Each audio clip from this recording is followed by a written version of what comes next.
Right, let's enter this now. The African National Congress has accused the Sheriff of the Court of moving too early to seize assets for over 100 million rands owed to Ezulweni Investments. The party has approached the Constitutional Court to appeal a ruling which ordered it to pay back the funds for 2019's campaign material. Luthuli House staff yesterday prevented the Sheriff from taking the ANC's property. Ezulweni Investment lawyer Shafique Sarlie is joining us for more on that. Shafique, good to have you, and thank you very much for coming on In Focus this evening. Good evening to you and your viewers, sir.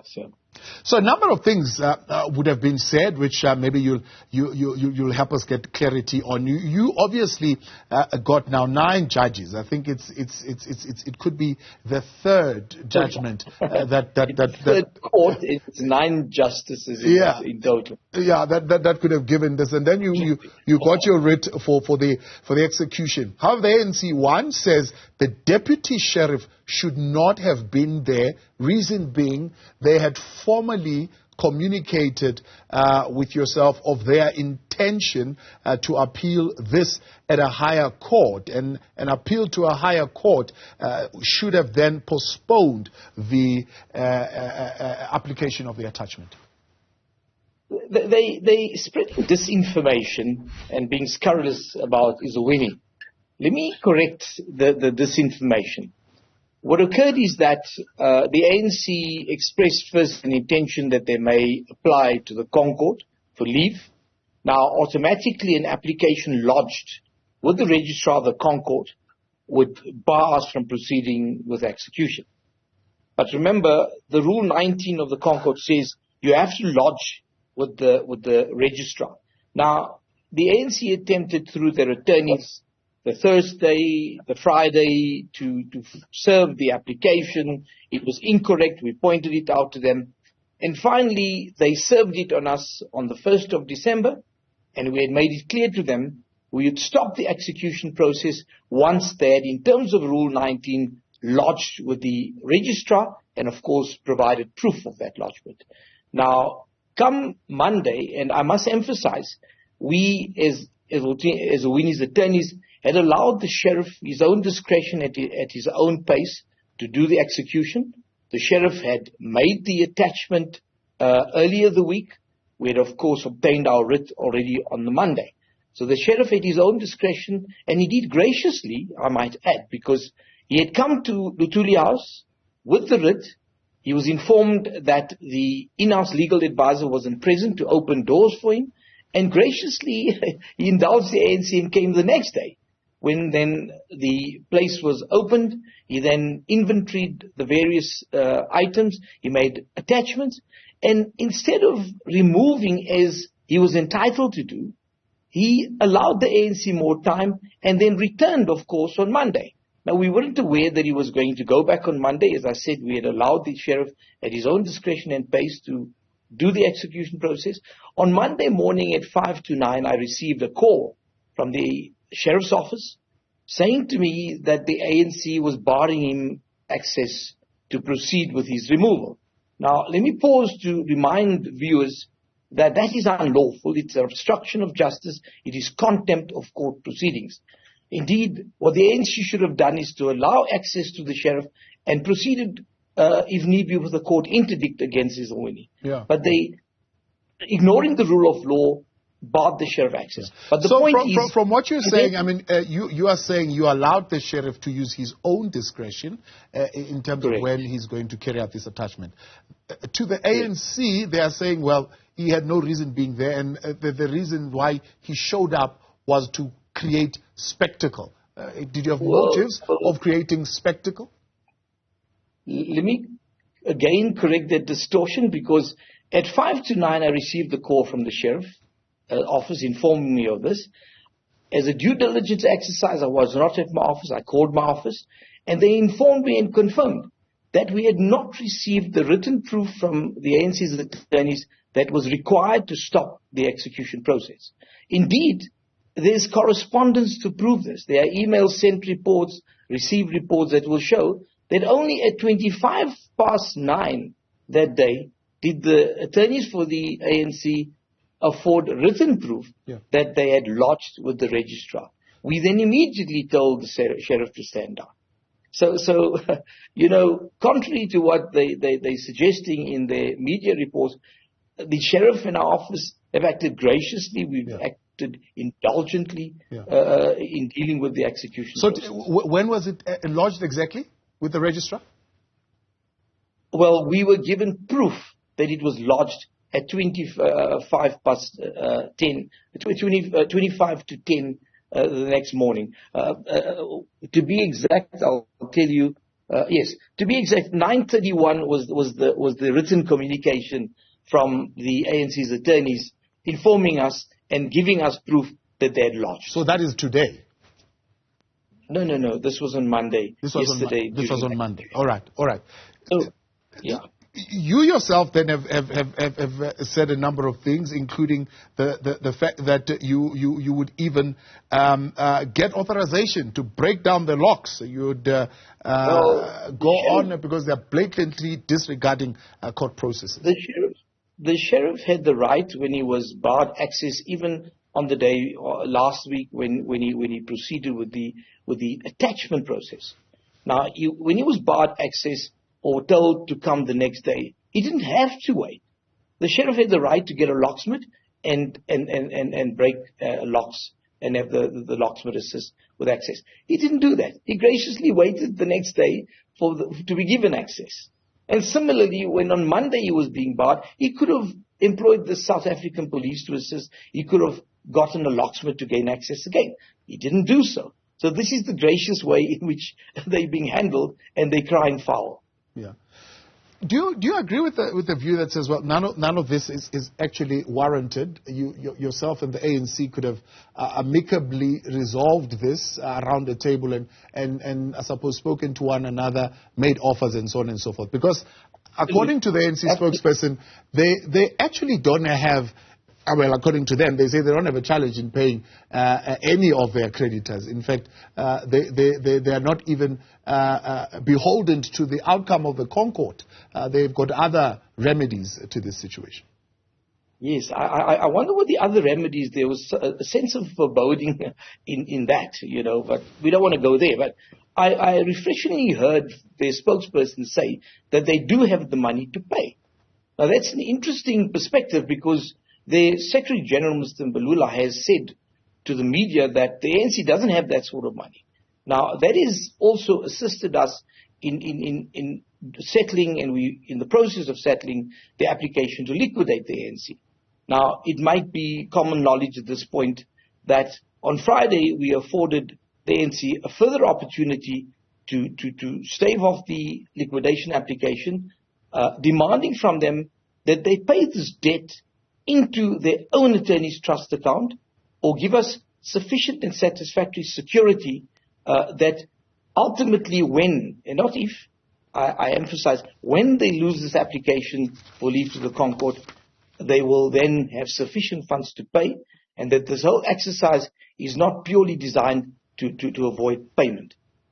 So if they have the funds, as they've now indicated to the public, then a rational litigant would simply then give a bank guarantee for the judgment, and obviously we will not proceed with the liquidation process. You sound a little bit more confident that this will not even see the light of day in the Concord. I mean, many have been asking the question, is this a constitutional matter at this particular point? There are two things that the ANC will still insist on raising. One is that the SCA didn't consider the forensic report, new evidence that they were bringing on that says the people who actually were signing this particular contract were misrepresenting their position and authority, so there was no authorization of this transaction.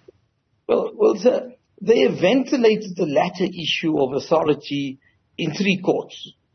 The first court, the court of first instance, found their version implausible, and found that the two employees did have authority. The full bench in the WLD, the Gauteng division, confirmed that decision, finding it to be implausible. Far-fetched was the word that Justice Adams used. Similarly, the full court in the SCA has rubbished that defense. Now, here's the rub. If you read, and I think it's been disseminated, if you read the application for leave to appeal, they do not at all challenge the refusal of the application to lead new evidence.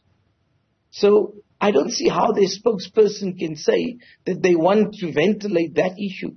They've not challenged it in the Concord application.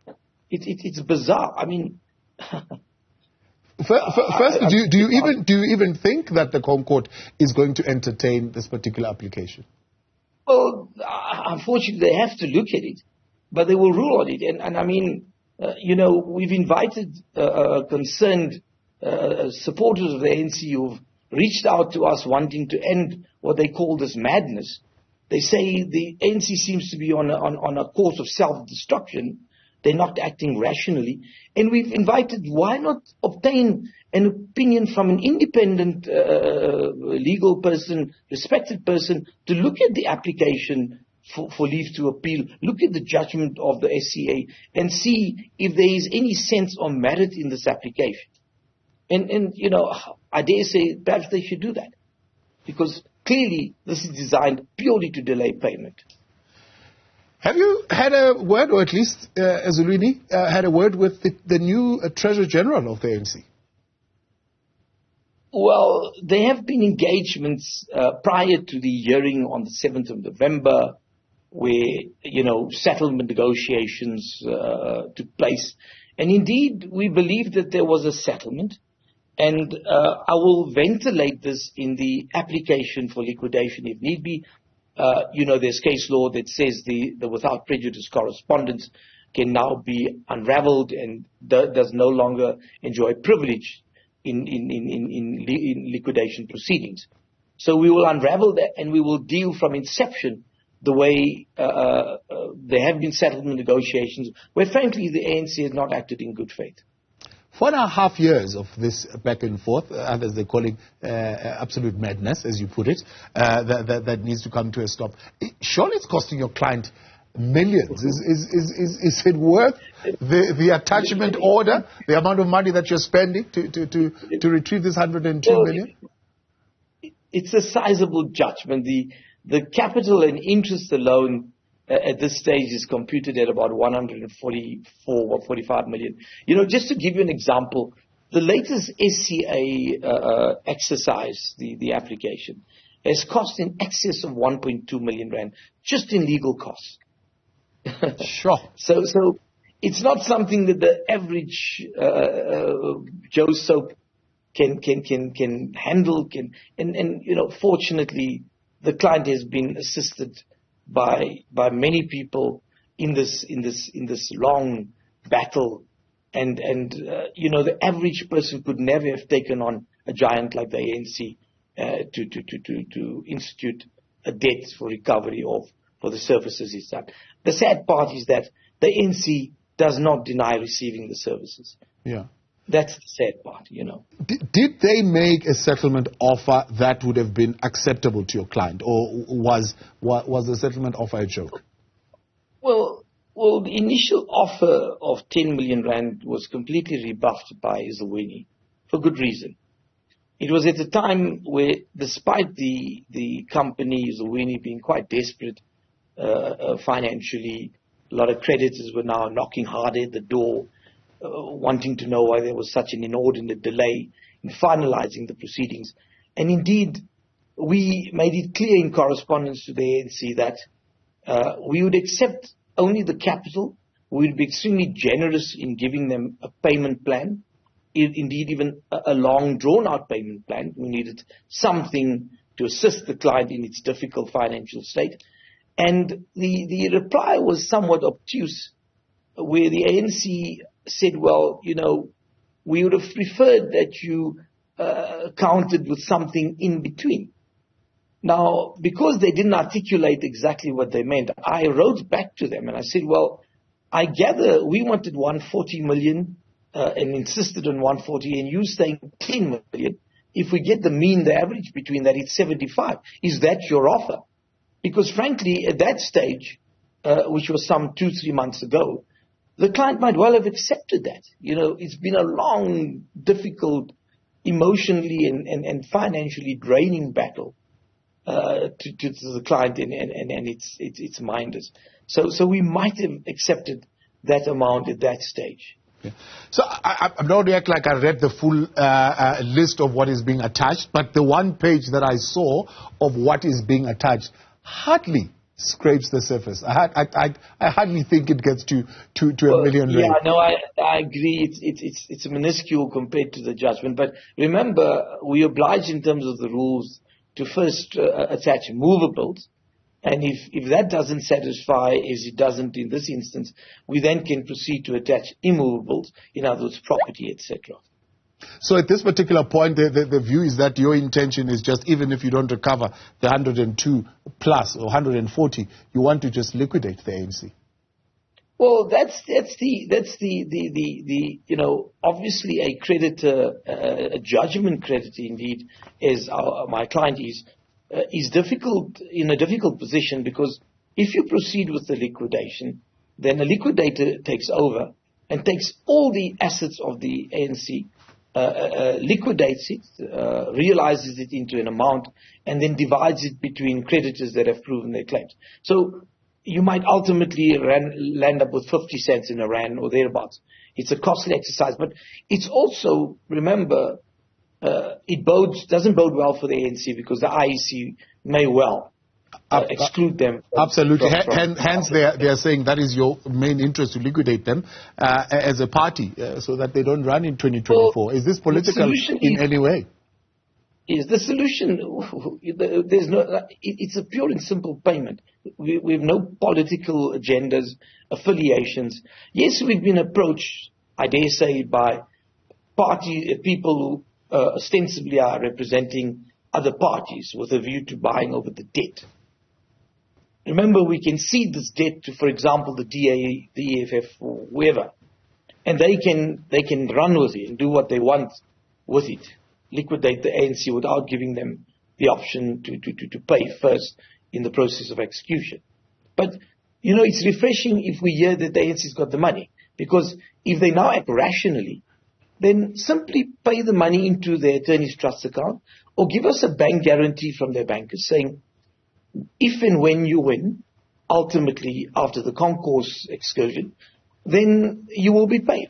So we naturally will not proceed with the liquidation if that is forthcoming. We've given them until tomorrow. They have until close of business to come back to us on that demand that was made last Friday. The attorney has reached out to me saying that he's taking instructions. I have graciously also reached out to the attorney saying to him that if in principle the ANC accepts that it will pay and give security, and if all it needs is time to work out the logistics of it, we will be happy to consider giving them an extension. In other words, if they commit that we will give security, that we have the money, we just need to deal with the logistics of how we're going to do this, we're happy to give them some time. Indeed, that is the rational thing to do. The moral thing would be just to pay us.